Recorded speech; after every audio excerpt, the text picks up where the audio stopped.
My name is Claire. I'm 28 years old, and today I'm getting engaged, or I should feel like I am. There's a gold band on my finger. Sure, there's a man kneeling in front of me, beaming, flushed with nerves and excitement. There's a waiter discreetly snapping a photo and soft jazz humming in the background. The ring is tasteful, not too big. He knows I don't like to flaunt things. But the truth is, I feel absolutely nothing, except maybe cold, numb, in that strange, low way you get before a storm. When everything is too still, he's talking. Something about forever, meant to be, finally. And I smile. I nod. I say yes. Everyone in the restaurant claps. A champagne cork pops. But inside, something just went quiet. Because what I can't stop thinking about is the ring I found 3 nights ago, hidden beneath the floorboard of my old bedroom. A wedding ring, not my own, not even my mother's current one. A different one, older, smaller, etched with 3 tiny letters on the inside. J. I shouldn't have been in that house, not since Mom moved out and leased it to strangers. But the landlord had called me, some plumbing issue, some urgency, and when I walked back into that dusty place I once called home, all I felt was a strange pull, like something had been left behind. Maybe me. I wandered into my childhood room. The air still smelled faintly of lavender and mildew. And then I tripped on a warped floorboard near the radiator. That's when I saw it, tucked inside a velvet pouch, worn thin by time and secrecy. The ring. And ever since that moment, something has been unravelling in me, or maybe stitching itself together for the first time. Because my mother told me 1,000 times that I would never be enough, not graceful enough, not disciplined enough, not wife material, not put together. Like her, she never raised her voice, never threw things or cursed. She didn't need to. Her disappointment was quieter, sharper. It sounded like, "Is that really what you're wearing?" Or, "Why do you always have to be so sensitive?" Or, "I just worry about the kind of man you'll attract with that attitude." I used to think it was love disguised as criticism, but now I'm not so sure. Because when I turned that ring over in my hand and saw those initials, my skin prickled. I knew that name. I knew it. J.M.H. James Michael Hayes, not my father. A name I hadn't heard since I was a child, murmured once at a family reunion and swiftly shut down. A man my mother claimed was no one important. And yet, here was a ring. A wedding ring. Hidden in my childhood room. So, now, while my fiancé holds my hand, while the restaurant applauds and a waiter pours flutes of champagne, I'm somewhere else entirely. I'm back in that room, holding a secret, feeling something I can't name yet, something heavier than a memory, heavier than disappointment. It's like the air around me has thickened, like I'm floating just outside my own life. I hear my fiancé, Eric, ask if I'm happy, and I say yes, automatically, but my eyes flick down to the ring on my finger, and then, in my mind, to the one still hidden in my coat pocket, the one with a story no one has told me. I'm supposed to be beginning a new chapter tonight, and yet, all I can think is, who was she really married to? I didn't sleep the night after the proposal. Eric was so sweet, so earnest. He booked us a suite overlooking the city, had rose petals sprinkled across the bed, even ordered the same wine we drank on our second date. He's the kind of man you don't want to hurt. The kind who reads your moods like poetry, and tries to make everything right even when it's not his fault. He thinks he made me cry from happiness. He doesn't know the tears I wiped away in the bathroom were because of a woman who wasn't supposed to lie to me. A mother who once told me she'd never kept secrets from me, only spared me the truth for my own good. I didn't tell him about the ring. I told him I was just overwhelmed, that I was tired, that I needed a moment. I kissed him and curled into his chest like I used to do when things were simpler, before I found proof that they weren't. The next morning, I drove alone to my mother's new house. She downsized last year. A fresh start, she called it. A pale grey townhouse on a quiet street with uniform hedges and silent neighbours. A place with no ghosts. Supposedly, she wasn't expecting me. She opened the door in slippers and a cashmere robe, a spoonful of Greek yogurt still midair. She looked surprised, annoyed, maybe, but only for a second. Then the mask returned. Serene, pleasant. "Claire," she said, with that perfectly even tone. "What a surprise. I need to ask you something." I said. My voice came out flatter than I intended. She stepped aside, letting me in with that passive, always measured grace of hers. The living room looked like a magazine. Everything beige and spotless. No photos, not even of me. I didn't sit. I found something in my old room. I said, "Under the floorboard, a ring." Her face barely moved, but something behind her eyes flickered. "Must have belonged to one of the previous owners," she said, without missing a beat. "No," I replied, pulling the velvet pouch from my coat. I placed it on the glass coffee table like evidence in a trial. "It's yours, and it's engraved." She didn't touch it, just looked at it like it was something that might stain her fingers. "I don't know what you're talking about." "Claire," she said coolly, "you're being dramatic." There it was. That word again. Dramatic. The one she always used to shut me down, to make me question my own feelings. Like a scalpel wrapped in silk. "It says J.M.H. I pressed on. "James Michael Hayes." "Who is that?" Silence. A long one. She walked into the kitchen, rinsed her spoon, and placed it gently in the sink, as if pretending I wasn't there would make me disappear. When she returned, she didn't sit either. She just crossed her arms and sighed. "You're engaged now," she said. "Why dig into things that don't matter anymore?" That sentence hit me like a slap I didn't see coming. "Because it does matter," I said. "Because I've lived my whole life thinking Dad was your first and only. That I was born into some picture-perfect story you curated. And now I find this." She looked at me for a long time. Then, "Finally," she said, "I was young and foolish, and I married someone I shouldn't have. Why didn't you tell me?" "Because he didn't matter." "Did I matter?" I asked. The question hovered between us like fog. "You don't understand how hard I work to keep things clean," she said, voice taut. "Your father, the one you've known, he gave us stability, security. That man gave me nothing but heartbreak and chaos." "So you erased him?" I asked. "Erased me." Her jaw tightened. "Don't be so self-centered. Claire, everything I did was to protect you. But protect me from what I looked at her, really looked at her. And I saw a woman who had rewritten her own life like a novel with too many drafts. A woman who decided that lies were easier than explaining her pain. A woman who didn't just hide her past, she buried it in the floorboards. "I don't think you ever saw me," I whispered. "Only the version of me that made your story look clean." She said nothing. I left the ring on the table, and I walked out of that house feeling something break free inside me.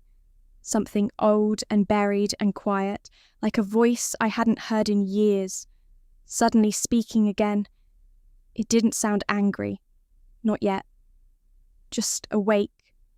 For a while. I tried to forget.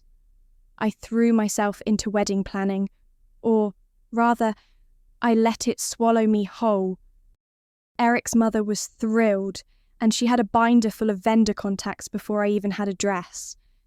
There were cake tastings, fabric swatches, Pinterest boards, phone calls that lasted hours. Everyone wanted to help.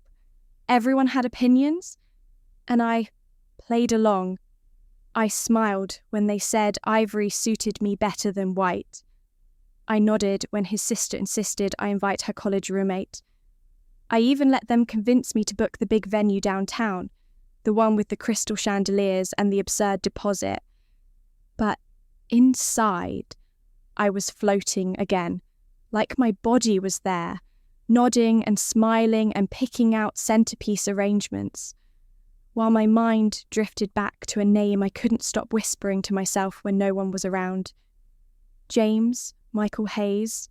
I started digging, at first, quietly, online searches late at night, while Eric slept beside me. I found nothing conclusive. No obituary, no social media, no mugshots or LinkedIn profiles. Just a few scattered mentions in old property records and a yearbook photo from 1986.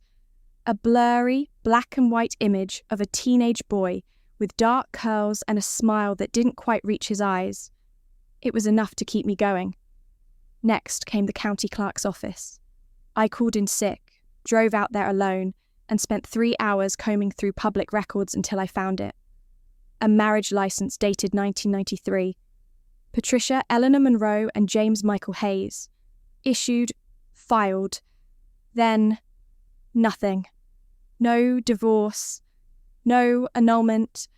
No death certificate. Just a marriage that vanished from every conversation I ever had with my mother. I stared at the document until my vision blurred. They were married 3 years before I was born. She had a whole life before me, before the version of her I knew, and she erased it, cut it out like it was a tumour. That night, I confronted her again. I told myself I wouldn't, but I did.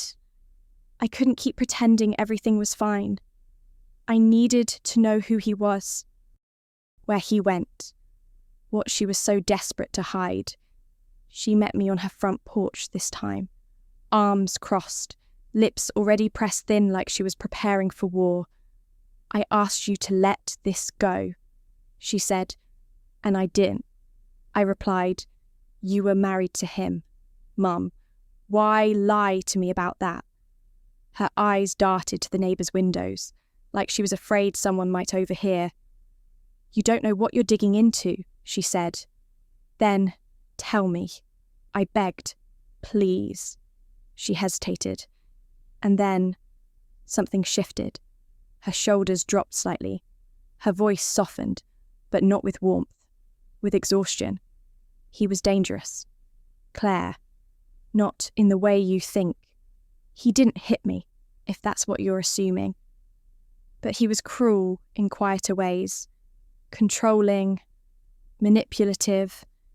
He knew how to twist the truth until I couldn't even hear my own thoughts anymore. My throat tightened. That word, manipulative, had a weight to it. I knew it. I'd lived under it too. I was young and stupid and thought I was in love. She continued. By the time I realised the truth, I was pregnant, and he didn't want a child. He said it would ruin everything, that I had to make a choice, him or the baby. She looked at me then, really looked at me. I chose you. It was the first time she ever said something like that, and I wanted to believe her. I wanted to take that moment and wrap it around all the wounds she gave me. I wanted to forgive her, to say thank you, but something didn't fit. If you chose me, I asked gently, then why hide everything from me? Why make me feel like I was never good enough? Never complete, she flinched, just slightly. because every time I looked at you, I saw him," she whispered. "You have his eyes." That sentence, so soft, so final, left me numb. She stepped back inside and closed the door without another word. I stood on her porch for what felt like hours. I should have cried. I didn't. Instead, I pulled out my phone and looked up the last address listed under James Michael Hayes' name in the county database. It was 3 hours north, near the coast, a little town called Dunmere Bay, the kind of place people go to disappear. I didn't tell Eric. I told him I needed a weekend away, wedding stress, a little air. He kissed my forehead and said, "Take all the time you need." I packed light, just a change of clothes, a notebook, the velvet pouch with the ring, and the hope that maybe, in that town, I'd find answers, or maybe I'd find him, and then I could finally ask the question that's been burning inside me since the moment I found that ring. Why did she hide you? And why do I feel like I've been hiding too, my whole life? Dunmere Bay was the kind of town that felt like it had secrets buried beneath its streets, the kind of quiet that wasn't peaceful, just practiced. It sat curled against the coastline like it didn't want to be seen, waves lapping at the shore like a lullaby with teeth. I drove past weathered cottages, shuttered bookstores, and a pier that creaked even without footsteps. The address from the database led me to a narrow house at the end of a road called Harbour Lane. It was 2 stories, paint peeling, front porch sagging. An old buoy hung beside the door, faded with salt and time. No car in the driveway, no mailbox. No sound but the wind and a faint metallic clink from a wind chime made of bottle caps. I sat in the rental car for a long time, just staring at it. My fingers gripped the steering wheel so tightly they ached. I didn't even know if he still lived there. I didn't know if I wanted him to. What would I say? "Hi, I'm your daughter." Surprise? But I needed something. A thread to pull. Anything. I finally stepped out and walked up to the porch. The boards groaned under my weight. I knocked. No answer. I knocked again. This time louder. Still nothing. I looked around and found a name carved faintly into the porch railing. Hayes. Still there. After all these years. Like a ghost refusing to leave. I slipped a note through the door. "I'm not selling anything. I'm not here to fight. My name is Claire. I think you might have known my mother, Patricia Monroe. I'll be at the motel on Route 9 for the weekend. Please. If you're him, if you remember her, I just want to talk." I left it there. Then I walked away. But I didn't feel relieved. I felt like I had just dropped a match into a locked room. The motel was exactly what you'd expect. Flickering sign, dusty curtains, the faint smell of bleach and cigarettes no matter how clean the sheets looked. I sat on the bed for a while, then took out the velvet pouch again. The ring felt heavier now, like it knew it was close to being seen. That night, I didn't sleep much. I stared at the ceiling. I thought about my mother's face when she said I had his eyes. I thought about every time she looked at me like she was disappointed and I couldn't understand why. I wondered if she was just punishing herself, or if she'd been punishing me too. The next morning, I walked to the cafe near the pier. Old couples sipped coffee like it was a ritual. A man read the newspaper like it still mattered. I kept scanning the door. I don't know what I thought he'd look like. Maybe older, tired, maybe nothing like me. But when the door opened and I saw the man who walked in, I knew. I just knew. He didn't look surprised to see me. He didn't look scared, either.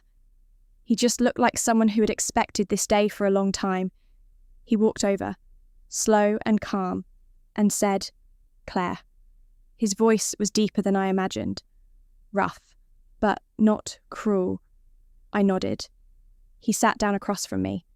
No hello, no handshake, just a long look, eyes studying mine like they recognized something old and unfinished. I figured it was only a matter of time. He said, "Why?" I asked. "Because you're her daughter," he said, "and Patricia never could leave things buried for long." That hit me like a slap, because she had buried everything. Hadn't she? I found your ring. I said, "In her house, hidden?" He leaned back in his chair and exhaled, like the weight of a memory had just fallen back into his lungs. "That ring," he said quietly. "I thought she threw it away." "She didn't." I said, "She hid it. And she told me you didn't matter." He didn't flinch. "Do I look like someone who mattered?" he asked, gesturing around him, to the salt-stained window, the chipped mug, the fraying cuffs of his sleeves.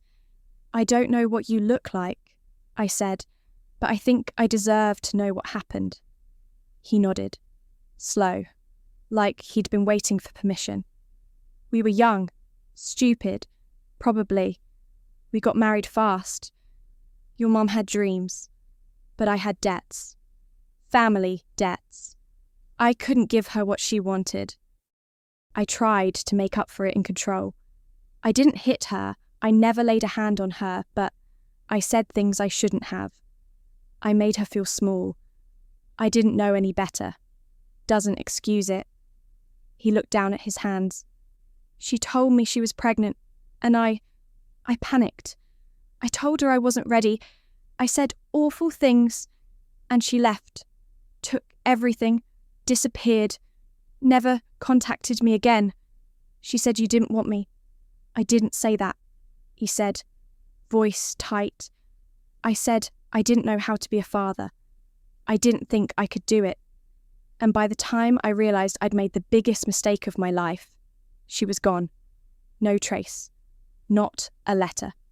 Not even a birth certificate. I looked. Claire. I tried." A silence opened up between us, long and raw. "I grew up thinking I wasn't enough," I said, "and now I'm sitting here wondering if maybe you weren't either." He looked up. His eyes were tired, but honest. "I wasn't," he said, "but I wanted to be."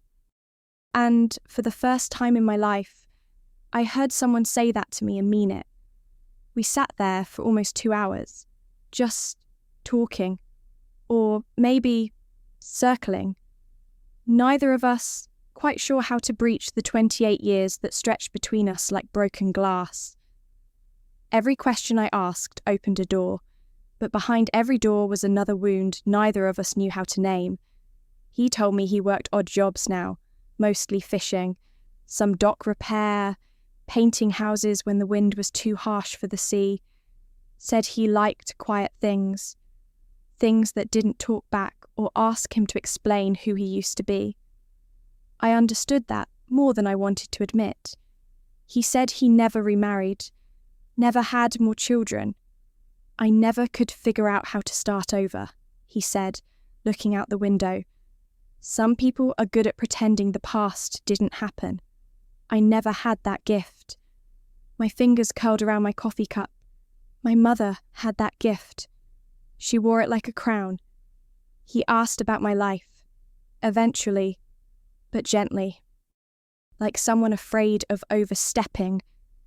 I told him the basics, about my job in non-profit outreach, about Eric, the proposal, the wedding that didn't feel like mine, about the velvet pouch and the initials and how finding that ring cracked something open in me I didn't even know was closed. He listened, really listened, with a kind of stillness I wasn't used to. No interruptions, no corrections, no commentary. And then he said something I wasn't prepared for. She loved you, you know. Even then, I looked up, startled. I'm not defending her, he said quickly. But I remember how she looked at your first ultrasound. She didn't show me, not right away, but I saw her looking at it once, folded into a book like she was hiding it from the world. She had this fire in her eyes, like she was terrified and brave at the same time. I think she left me because she wanted to protect that version of herself, the one that believed in a better life for you. I didn't know what to say to that. Part of me wanted to cry. Another part wanted to scream.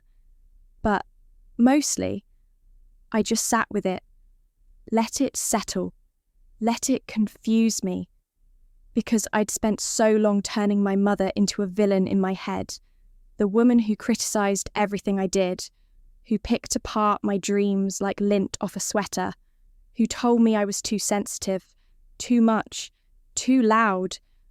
But now there was another version, one who was scared and young and made a decision that tore her in half.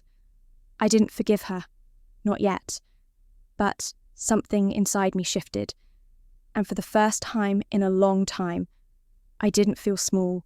I just felt real when we finally stood to leave. James, I couldn't bring myself to call him Dad, hesitated. "If you ever want to talk again," he said, and then stopped, his hand half in the air, like he wanted to reach for mine, but wasn't sure he had the right. "I do," I said softly. He smiled. Not the kind that says everything's fine, but the kind that says maybe one day it could be. Back at the motel, I sat by the window for hours. The wind rolled off the sea and battered the glass like it had something urgent to say. I held the velvet pouch in my hand and thought about all the things I'd carried for years, guilt that wasn't mine, shame I inherited without ever being told why, silence that wrapped itself around me like armour. And for once, I let myself feel angry, not just at her, but at everyone who let me believe I was hard to love, everyone who called me dramatic, or needy, or too much, everyone who mistook survival for a flaw. I picked up my phone and scrolled through my contacts. Mum. I stared at her name for a long time. I didn't call. Not yet.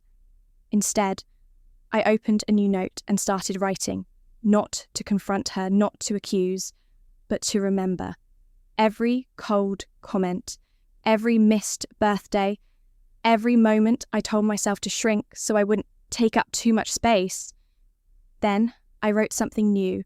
I'm done apologising for being whole. The next morning, I checked out early and drove home.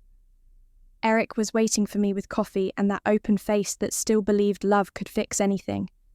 "Did the time away help?" he asked. I smiled. And for the first time in days, it wasn't forced. It helped me see things clearer. I said about who I am and what I want. He kissed my forehead. That's all that matters. But I didn't tell him everything. Not yet. Some truths take time to unfold. Instead, I slipped the velvet pouch back into my drawer, and that night, while the world went quiet, I lay awake with one question in my mind. What else had she hidden? Because now I knew how to look. It didn't take long for everything to start unravelling again, not because I wanted it to, but because some silences aren't sustainable. They expand until they press against the walls of your life, warping everything you thought was solid. The day after I returned from Dunmere Bay, my mother showed up at my apartment. No call. No warning, just a knock. I opened the door to find her standing in a tailored trench coat, lips drawn tight, eyes colder than I remembered. She didn't look angry. She looked prepared, like she had rehearsed whatever she was about to say 100 times before walking up those stairs. "I assume you went looking for him?" she said. Not a hello, not even a question, just confirmation. I stepped aside, letting her in, even though everything in me said not to. She sat down in the chair by the window without asking, crossed her legs, and folded her hands like we were about to begin a deposition. "I don't appreciate being ambushed," she said. I stood there, arms crossed, watching her like a stranger. "I didn't ambush you," I replied. "I asked you questions. You chose not to answer." She tilted her head slightly, almost amused. "So you went behind my back?" "No," I said calmly. "I went toward the truth. There's a difference." She sighed, like she was exhausted by my moral compass. "I suppose he painted himself as a tragic hero," she asked. "The misunderstood father. Cast aside by the cold-hearted woman who dared to leave, I said nothing." She stood and began pacing. Slow, deliberate. "You don't understand what it was like, Claire. Being young, alone, pregnant, with no one. He made promises he couldn't keep. He said I'd never survive without him. And for a while, I believed him. I stayed until I couldn't breathe. And then you left," I said. "And instead of telling me the truth, you made me feel like I was the one who wasn't enough." She turned sharply to face me. "I gave you everything," she snapped. "I gave you a good life, a stable home, a future. And you repay that by digging up ghosts I buried for a reason." I felt it rising then. The anger, the grief, the years of being quietly dismissed. I didn't ask for a perfect past. I said, I just wanted the truth. You made me feel like I was a problem to fix, not a person to know. You made me doubt myself for decades. And all the while, you had this other life you never even acknowledged. Because it didn't matter, she hissed. He didn't matter. I mattered, I snapped back, voice cracking. And you made me feel like I never did. That silenced her. Her jaw clenched, her eyes glossed for a split second, but she blinked it away. "You don't know what it's like to carry shame like that," she whispered. "Yes," I said, softer now. "I do, because you passed it on to me." The room was still. She sat back down, but the energy had changed. She looked smaller, somehow. Not weak, just human. I thought if I erased him, I could erase the part of myself that chose him.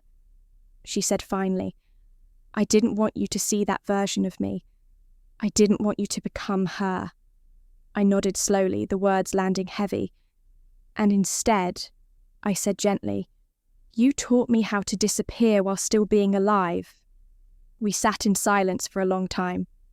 Eventually, she stood, smoothed her coat, and walked to the door.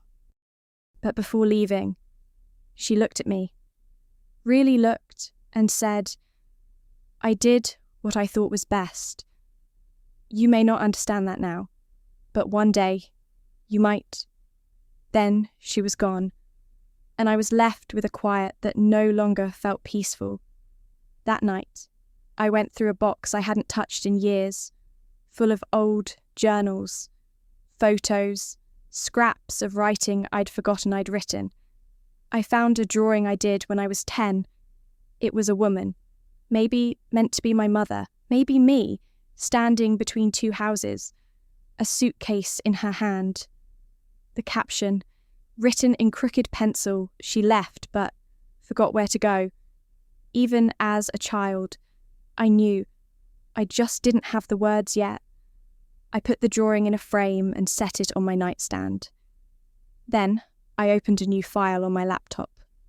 No title, just blank space. And I started writing. Not for anyone else. Not for answers.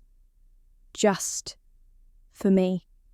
Because maybe the truth wasn't something anyone could give me. Maybe it was something I'd have to write myself, piece by piece, memory by memory, and maybe, in doing that, I'd finally start to feel whole, even if no one else understood it. I didn't see her again for a while. My mother, after that last conversation, if you could call it that, we fell into an uneasy silence, the kind of quiet that doesn't settle but suspends. We didn't block each other, didn't scream. We just stopped reaching. It was almost worse than fighting, because I knew she was still out there, walking through her curated world like nothing had cracked. But I had changed. Something fundamental had shifted in me, and I couldn't go back to pretending anymore. Eric noticed. He didn't say anything at first. He's patient like that. But there's only so much a person can hold without it leaking into their eyes. And one night, while we were brushing our teeth, standing side by side like we'd done 100 times before, he said, gently, "Claire, are you sure you're okay?" I stared at my reflection for a long time before answering. My mouth was full of foam, and the question was so quiet I almost pretended not to hear it, but I couldn't lie to him anymore. "No," I said, rinsing. "I'm not." He nodded, slowly, like he'd known, just needed me to admit it. "Is it the wedding?" he asked. I hesitated, then nodded. But it wasn't the guest list or the budget or the seating chart. It was the fact that I had no idea who I was walking down that aisle as. Daughter of whom, product of what story. It was hard to celebrate a beginning when your origin still felt like a wound. "I think I need some time," I said. Eric didn't flinch. He just listened. His kindness was a steady thing, not theatrical.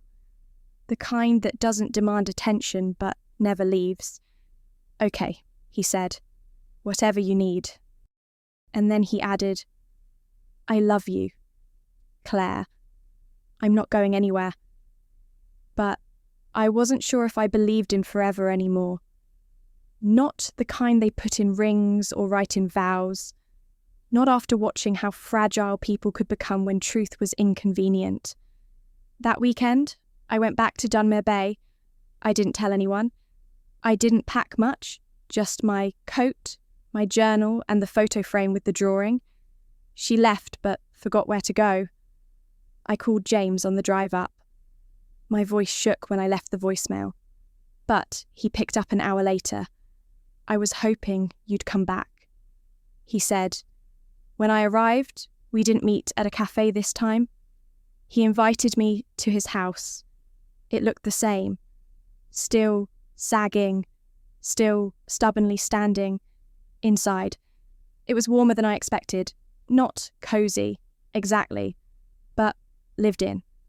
There were books stacked on the floor, a kettle humming softly, a cat curled in the corner, like it owned the place. "You live alone?" I asked, stepping inside. "Always have," he replied, then corrected himself. "Since your mother." There was no bitterness in his voice, just a trace of memory. "We talked for hours. Not about her. Not at first." He showed me old photos of his parents, the boat he used to work on, a postcard from a friend he'd lost touch with. Each item was a thread, and he let me pull gently. Eventually, I asked, "Why didn't you fight harder for me?" He looked down at his hands, those same hands I now recognized in my own. "I was a coward," he said. "I told myself you'd be better off without me, that if I stayed away, maybe you'd forget I ever existed. That way, you wouldn't have to feel the disappointment. I wanted to be angry, but I couldn't. Not when he said it like that. Not when I saw the way regret had carved lines into his face deeper than time ever could. I didn't forget. I whispered. Even when I didn't know you. Some part of me knew something was missing. He nodded, eyes glassy. Me too. He made tea. We didn't talk for a while. Just sat in the quiet. And then he said something that broke something open in me.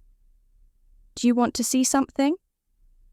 He disappeared into the back room and returned with a small box. Wooden. Scratched. He opened it slowly, like it was sacred.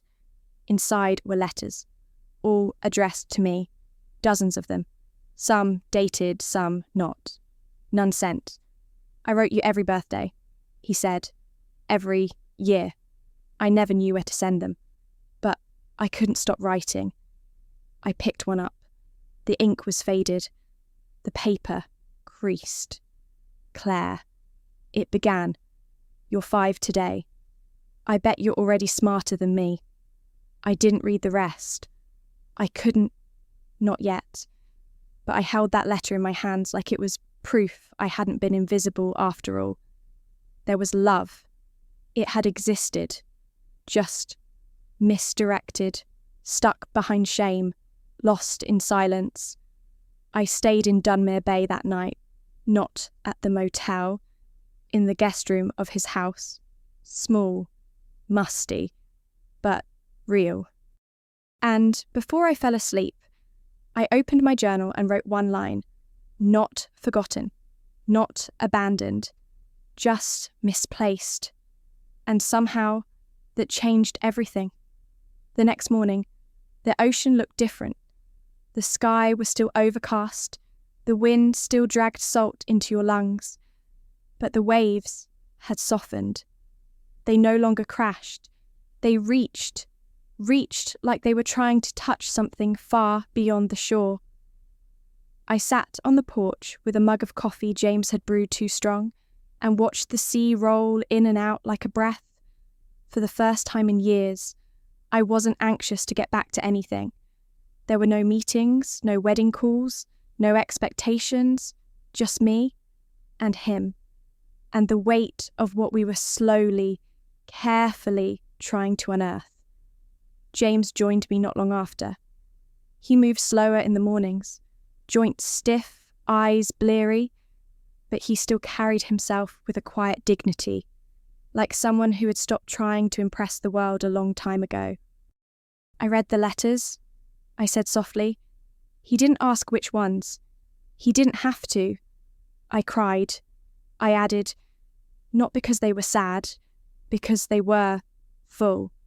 They sounded like the voice I never knew I needed. He looked at me with something in his eyes I couldn't place. Not pride, not guilt, just love, raw and unpolished. I used to write them hoping one day they'd mean something, he said. But I think I was also writing to remind myself I wasn't completely gone from your life. You weren't.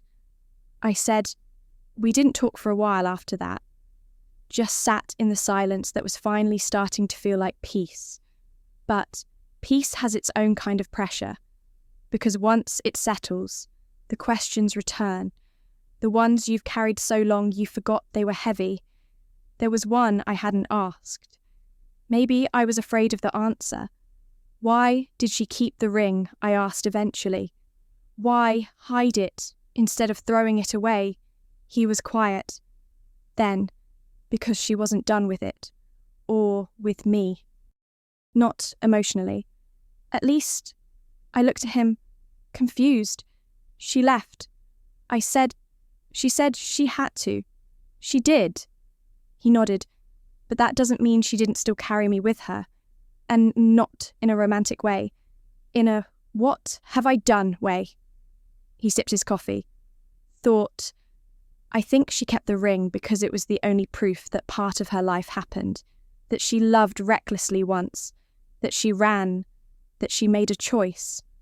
Why hide it in my room? Though I asked. He hesitated. I don't think she ever intended for you to find it. But maybe, deep down, she hoped you would. The words hit me like cold water, because maybe that's exactly what it was. A breadcrumb, the only one she left.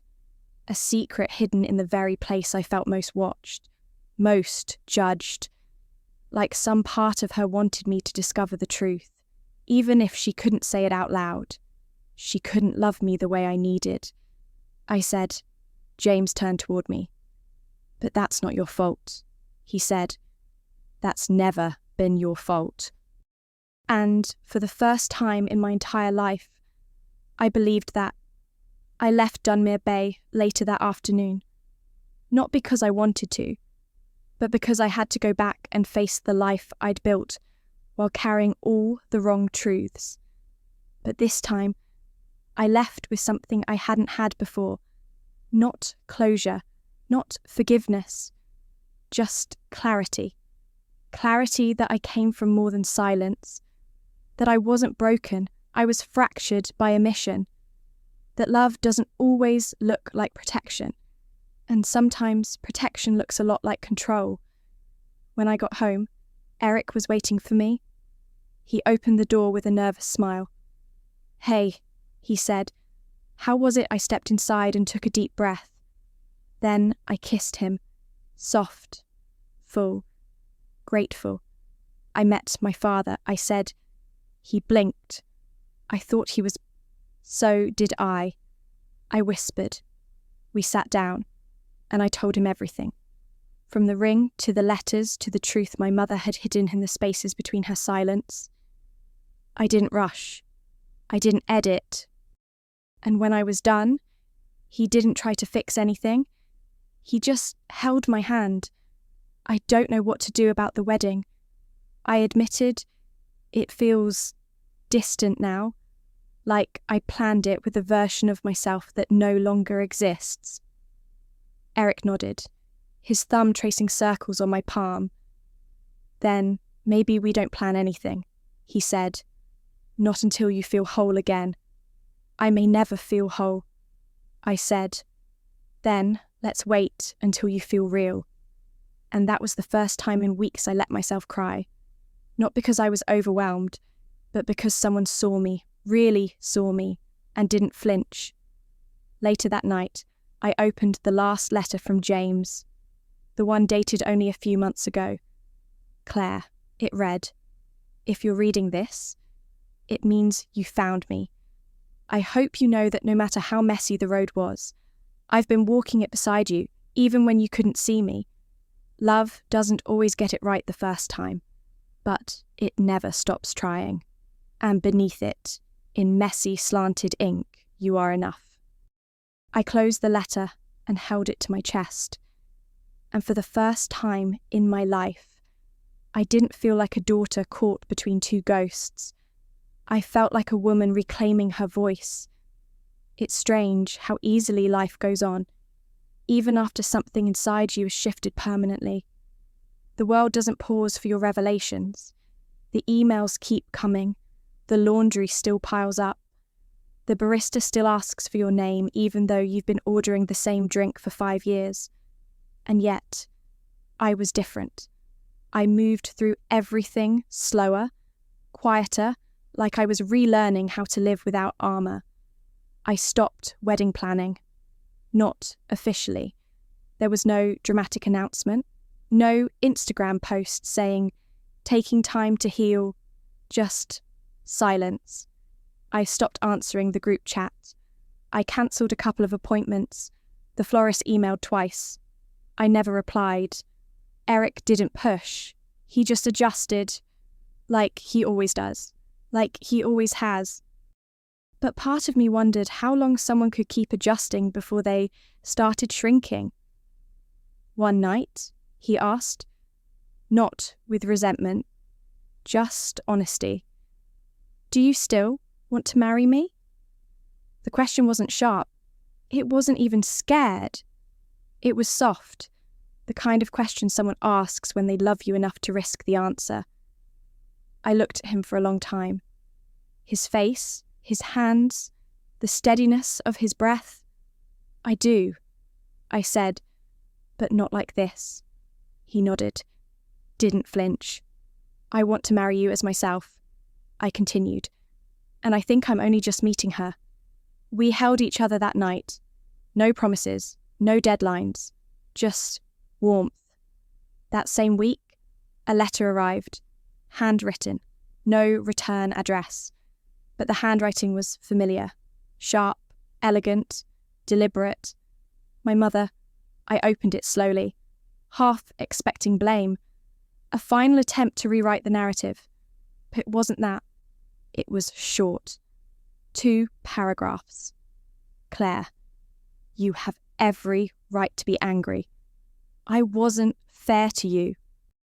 I let my fear of being seen, truly seen, leak into everything I touched. I wanted you to have a clean life, but all I gave you was silence and standards I couldn't live up to myself.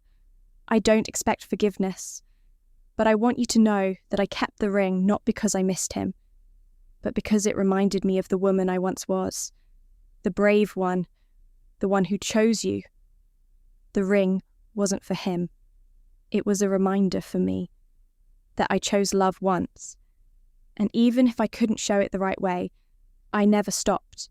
There was no signature, just her name at the bottom in the corner. Patricia, not Mom. I sat with the letter for a long time. I didn't cry. I didn't rage. I just let it be. Because it wasn't an apology. Not really. It was something else. A kind of reckoning. Later that day, I drove back to the old house. The one I grew up in. The one she'd rented out to strangers. I stood outside for a while, then walked around back, to the side of the yard where I used to sit with my journal under the willow tree. The tree was gone now, chopped down, probably too close to the pipes. But I remembered writing stories about girls who lived in forests and cast spells that made people tell the truth. I remembered drawing doorways that led to other lives. I remembered a little girl who already knew she didn't quite fit into the world her mother wanted, and I remembered who she was trying to become. That night, I took the velvet pouch one last time. I brought it with me to the edge of the lake near our apartment, the place Eric and I used to walk to when we first moved in, when everything felt possible. I sat on the bench and held the ring in my palm. It didn't feel heavy anymore. It just felt finished. I thought about tossing it into the water, letting it sink, letting it disappear like the version of me who used to shrink around its weight. But instead, I placed it gently on the bench beside me. I watched the moonlight catch on its curve, soft and silver, and I left it there. Not out of spite, not as a message, just as a release. When I got home, I opened my laptop and started drafting a new letter. Not to my mother, not to James, to myself. The woman I was before all of this. The girl with the drawing. The teen who flinched at every compliment. The 20-something who mistook control for love. I told her, you are not what they said about you. You are not a reflection of someone else's shame. You are not too much or too little. You are just you, and that is enough. When I finished, I felt something I hadn't felt in years. Steady. I closed the laptop and went to bed beside the man who waited without conditions. And I slept. Deeply, dreamlessly, like someone who had nothing left to run from. 2 weeks later, I got a voicemail from James. His voice was calm, a little hoarse, like he'd just come in from the cold. Hey, Claire. No rush to call me back. Just wanted to let you know. I found something. Something I think you should have. I'll leave it with the front desk at the motel, room 12, same as last time. Just, when you're ready, no explanation, no urgency, just that. I stared at the message for hours before I drove out there. The weather had turned. Spring was creeping in at the edges. The trees not quite green yet, but the wind didn't bite anymore. The sky hung low and grey over Dunmere Bay, and as I pulled into the cracked parking lot, I saw the same hand-painted vacancy sign swinging against the siding. Room 12, same room where I'd first opened the pouch, where I first whispered his name aloud and felt my life rearranging itself in real time. The envelope was waiting at the front desk. Like he said, no note, no markings. Just my name written in that crooked, careful handwriting of his. Claire. I sat on the edge of the bed and peeled it open slowly. Inside was a photo. A real one. Glossy. Slightly faded at the edges. A woman. My mother, standing barefoot on a beach. Younger than I've ever seen her. Hair loose, face lit by a wind I could almost feel through the paper. And beside her, a man. James. His arm around her waist. His mouth open in a half laugh. Caught mid-breath like the camera had stolen the sound from the air. But what caught me most was her face. She looked free. Not composed. Not sharp. Not serene or critical or cold. She looked like someone who hadn't yet learned how to build a wall. I turned the photo over. Just one line on the back, written in blue ink. We were real once. I pressed the photo to my chest and exhaled. Slow and long. Because that was it. Wasn't it? The thing no one ever told me, but that lived in every quiet pause and buried sentence of my childhood. That love doesn't always end clean. That sometimes it burns fast, ends messy, and leaves behind scars we mistake for character. That memory is not a museum. It's a battlefield. And sometimes it's okay to acknowledge both the beauty and the blood. I didn't call James back that day. I didn't need to. Instead, I drove to the coast and stood where the waves broke soft against the sand. I let the wind tangle my hair, let the silence settle in my chest, and let the girl I used to be, the one who always tried to be small enough, perfect enough, safe enough, finally fall asleep inside me. I stayed there until the sun began to dip, painting everything gold. Then I walked back to my car with sand in my shoes and peace tucked into my breath like a secret no one could take from me. When I got home, Eric was sitting on the couch, thumbing through a magazine he wasn't really reading. He looked up, eyes searching. "You okay?" he asked. I nodded, and then, without thinking, I knelt in front of him. He laughed softly. "Claire, what are you—" "I want to marry you," I said. His eyes softened, but he didn't interrupt. "I want to marry you without the weight of her voice in my head. I want to marry you not as someone trying to prove I'm enough, but as someone who knows it already. I want to walk down the aisle and not feel like I'm pretending to be someone I had to invent just to survive." Eric put the magazine down, cupped my face in both hands. "Then, let's start over," he whispered. "We didn't pick a new date. We didn't reopen the binder or call the florist. We just promised ourselves that when the time felt right, we'd know." That night, I opened the shoebox under my bed, the one with the drawing I'd framed, the velvet pouch now empty, the old letters from James. I added the photograph, slipped it in carefully, like it belonged there, and then I closed the lid and slid it back beneath the bed. Not to forget, but to honour. To remember that the past is not a weight to carry. It's a place you walk through on your way home. The strange thing about healing is that it doesn't announce itself. There's no trumpet blast, no flash of light, just small moments, barely visible, easy to miss. The absence of dread in your chest when you walk into a room you used to brace for. The ease with which you speak your mind without rehearsing it first. The simple act of saying no and not needing to explain why. A few weeks passed like that. No grand changes.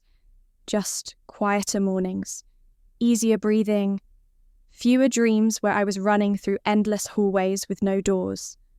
One morning, while folding laundry, I found the old engagement ring. Eric's ring. It had been in my drawer since the day I slipped it off. Not in anger, not in rejection, just in pause. It felt too heavy at the time, like it carried the weight of a woman I no longer was. But now, holding it again, it didn't feel heavy. It felt honest. I didn't put it back on yet. I just let it sit on the windowsill while I made coffee and let the light catch in its stone. That afternoon, I got another letter, but not from James, and not from my mother. It was from the leasing company for the old house, the one my mother used to own, the one I grew up in. Apparently, the current tenant had broken the lease. Something about family issues and needing to relocate. The agent had remembered me. "You helped with the plumbing situation last year," she wrote, and wondered if I'd be interested in taking over the property before they listed it. At first, I laughed.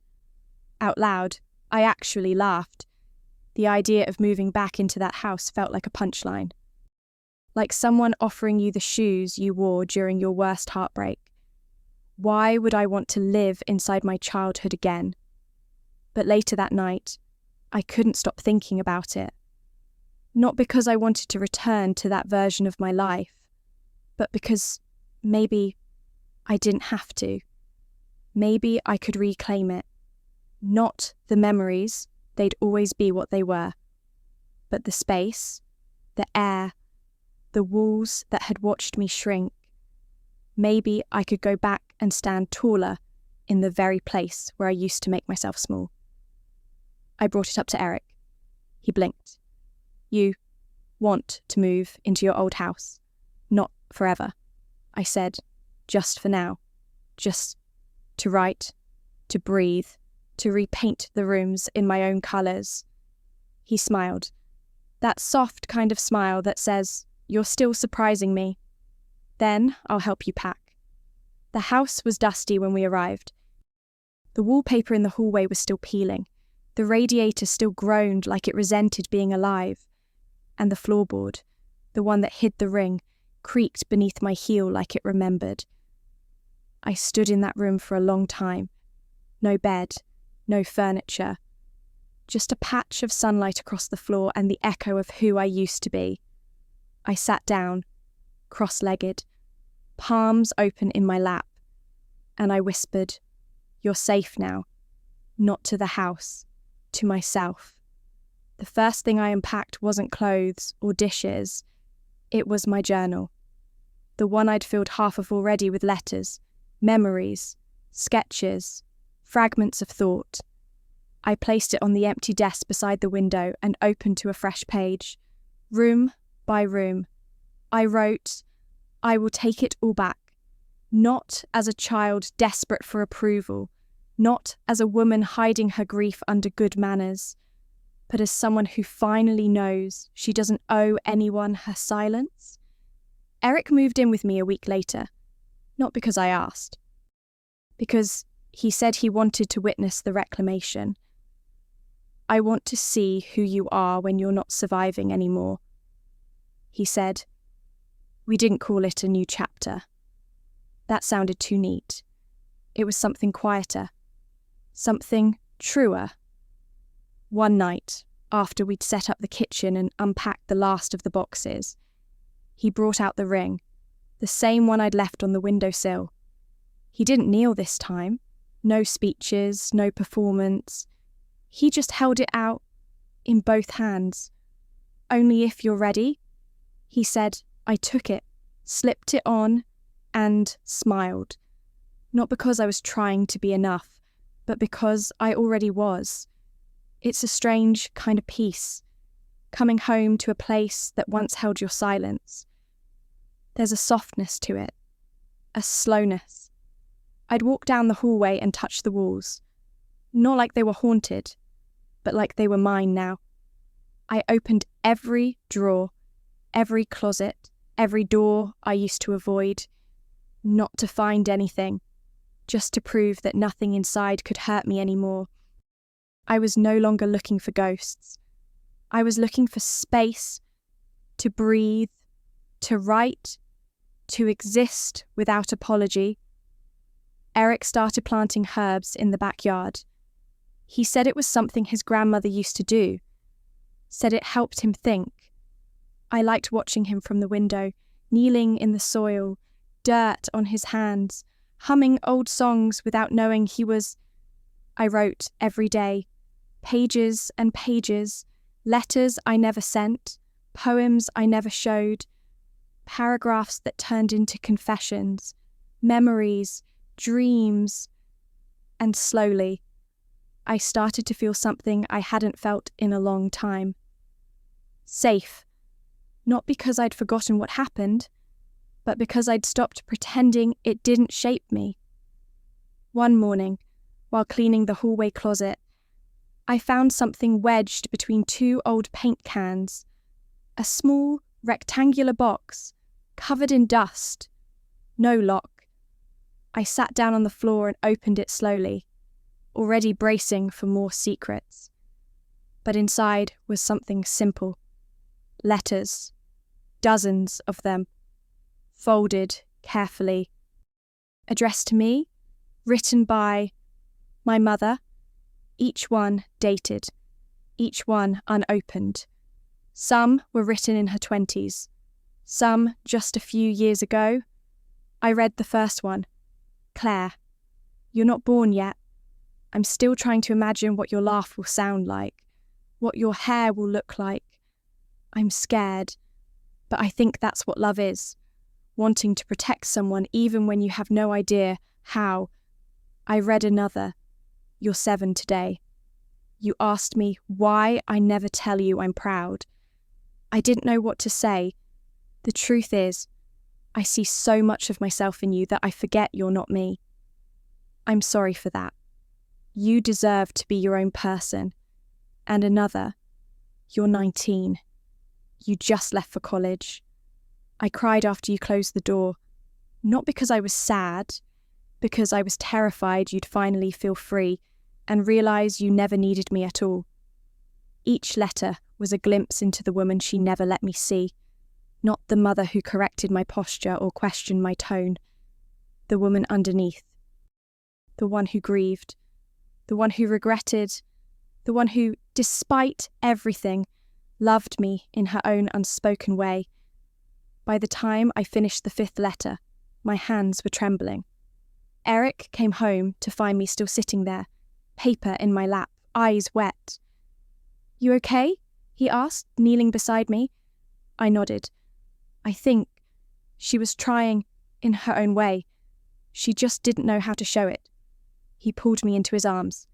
You don't have to forgive her, he said. I know, I whispered, but maybe I want to. That night, I called her. First time in months.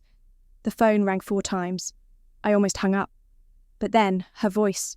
Sharp, cautious. Hello, it's me. I said, silence. Then, Claire. I could hear her breath catch, could hear the guarded edge start to soften. I found the letters. I said. Another pause. I didn't think you ever would. She replied. I couldn't bring myself to send them. I read them. I said, I believe you meant every word.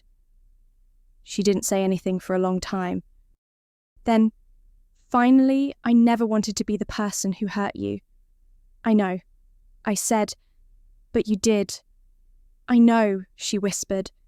We didn't say much else. We didn't need to. That call wasn't closure. It was acknowledgement. Sometimes that's more powerful than an apology. Later that week, I mailed her something. The framed drawing. She left, but forgot where to go. No note. No explanation. I just wanted her to see who I used to be. And, maybe, who I'm not anymore. Because I've found where I'm going now. And for the first time, I'm not looking for permission. The first time my mother came to the house again, it was raining, not a storm, just a quiet, persistent drizzle, the kind that made the pavement shine and the air smell like wet leaves and forgiveness waiting in the corners. I'd left the front door unlocked. I wasn't sure if she'd come. I hadn't asked her to, but she came anyway. I watched from the kitchen window as her car pulled up, slow and cautious, like she wasn't sure the ground would hold. She sat behind the wheel for a moment, then stepped out without an umbrella. The rain soaked through her trench coat before she even reached the steps. She stood at the threshold for a beat too long. I opened the door. Her eyes moved past me, into the house, into the space she had once curated, down to the colour of the curtains and the volume of my voice. And now, it belonged to someone else. Or maybe, finally, to me. I wasn't sure if I should come. She said quietly, "You already did." I replied. She stepped inside. I had changed the furniture. The wallpaper in the hallway was gone, replaced with soft blue paint and framed pages from my journals. The air smelled like rosemary and citrus. Eric's shoes were by the door. It didn't look like the house she left behind. She didn't take off her coat. "I found your letters," I said. "All of them." She nodded, eyes flickering. "I wrote them after every fight," she said. "Every moment I wished I could speak without breaking something. You never sent them."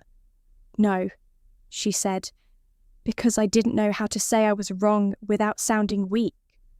I looked at her, at the woman I had loved and feared and tried to please my entire life, the woman who raised me with silence sharper than knives. And now she looked like someone who wasn't sure what she had left to protect. "You don't have to be weak to be sorry," I said. Her eyes filled, but she didn't let the tears fall.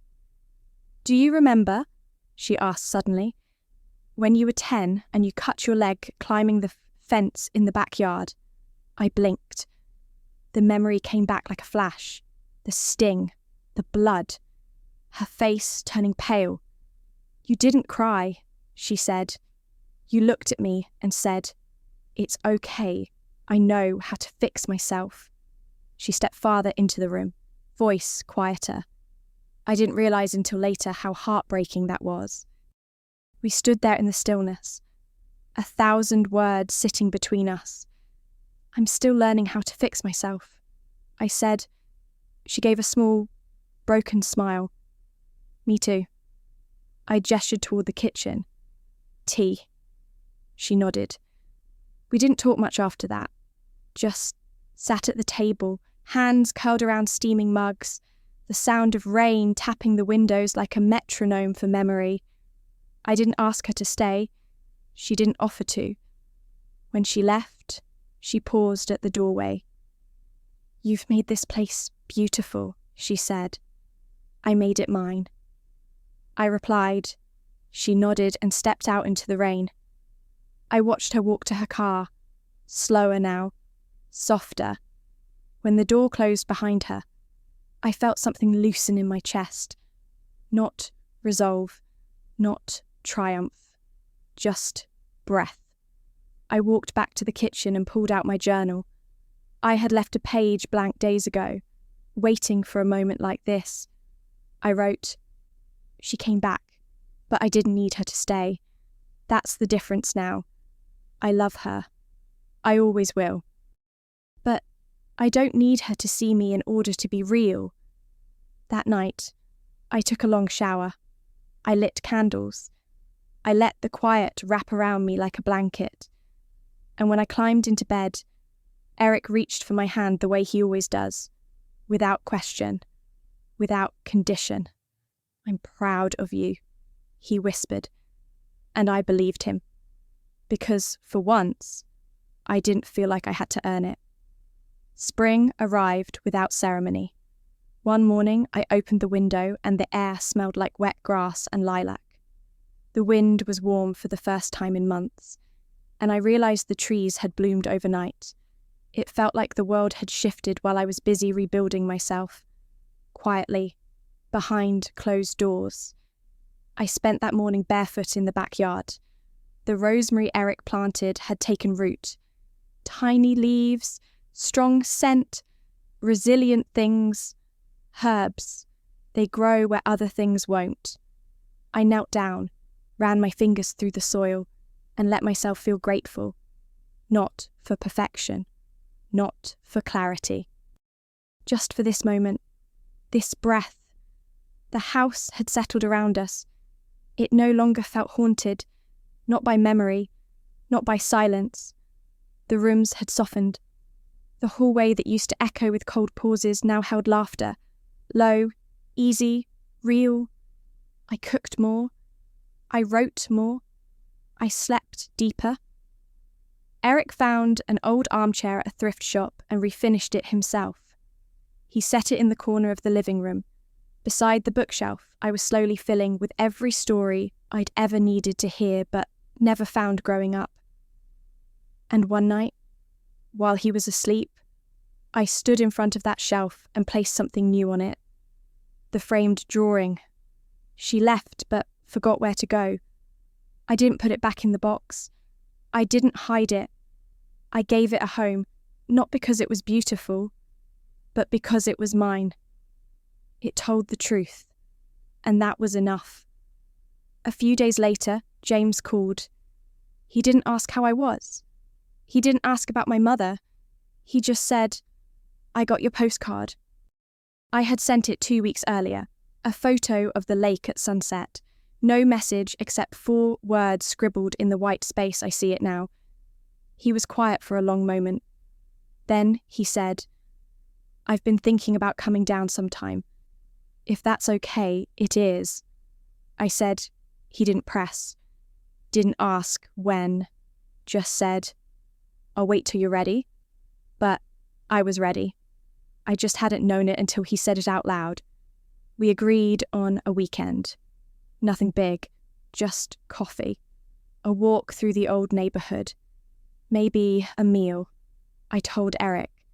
He offered to stay out of the way. I told him he didn't need to. This wasn't a ghost anymore. Just a person. Just a history that I was learning how to carry without shame. When the day came, James was early. He knocked lightly, almost apologetically. When I opened the door, he looked older than I remembered, or maybe just smaller. But when he smiled, it reached all the way to his eyes.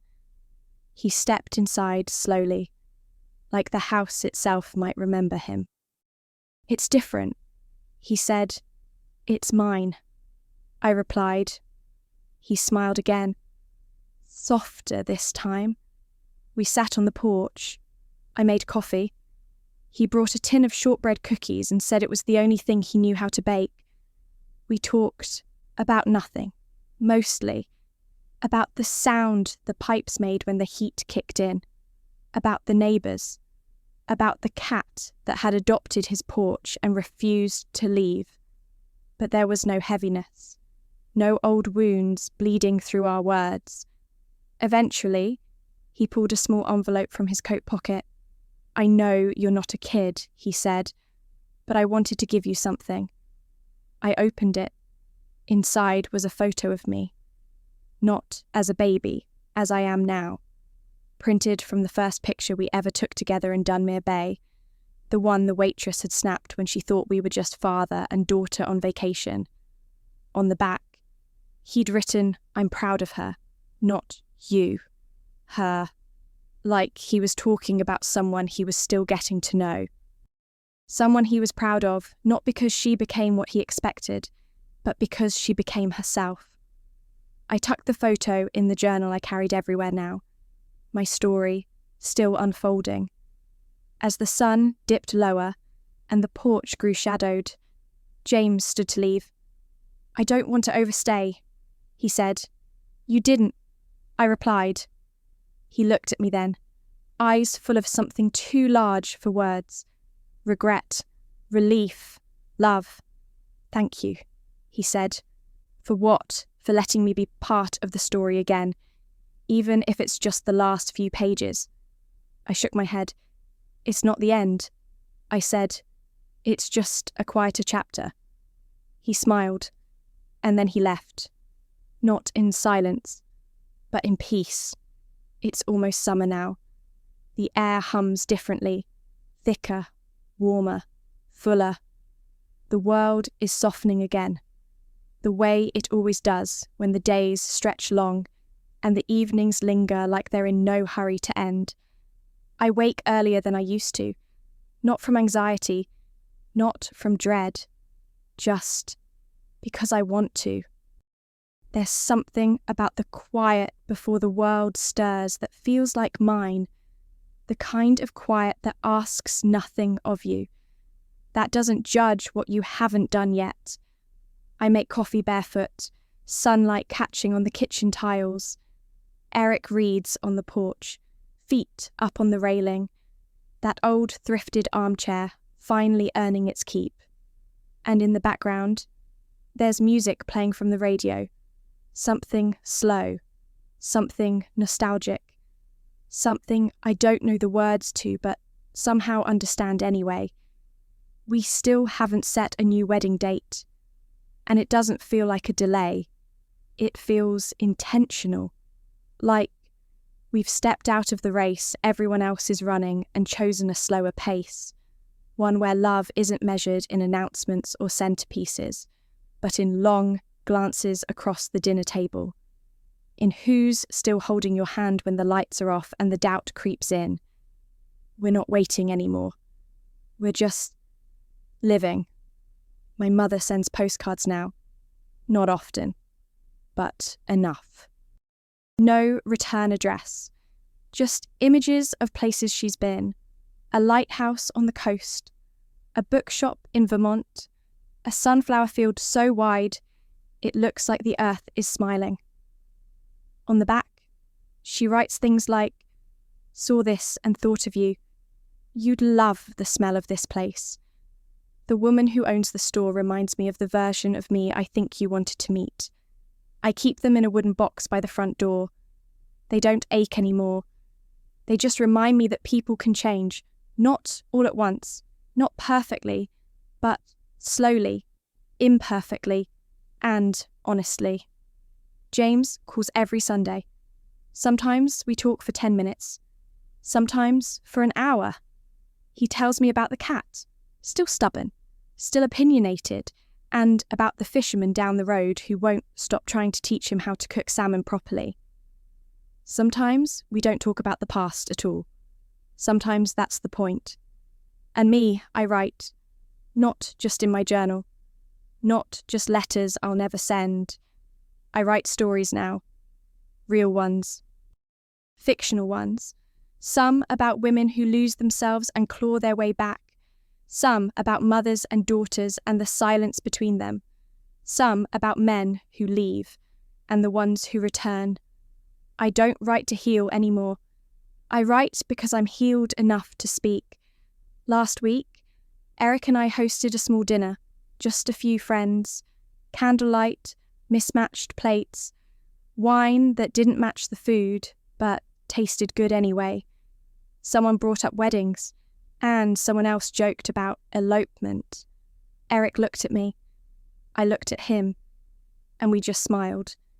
Because we didn't need a big day. We'd already had the hard one, the day we stayed when everything in us was begging to run, the day we let silence speak and listened without retreat, the day we chose to begin again, not for show, not for them, but for us. After everyone left, I stood in the backyard. The moon was high, silver through the leaves. I looked up at the house, our house, and felt something I didn't recognize at first. Then I realized it was peace, not loud, not performative, just whole. I thought of the ring I left on the bench that night by the lake. I wonder if someone found it. I wonder if they slipped it on and thought it was theirs. Maybe it will become part of someone else's story. Maybe that's what healing is, letting go without needing a witness. I walked back inside. Eric was waiting at the table, sipping tea, the pages of his book still open. You ready for bed? He asked. I walked over and kissed his forehead. I'm ready for everything, I said, and I meant it, because I know who I am now. Not just someone's daughter, not just someone's not just someone's secret. I am the woman who found the ring and asked the questions. The woman who went back. The woman who stayed. The woman who now knows I was never too much. They were just too small to hold me. And now I hold myself.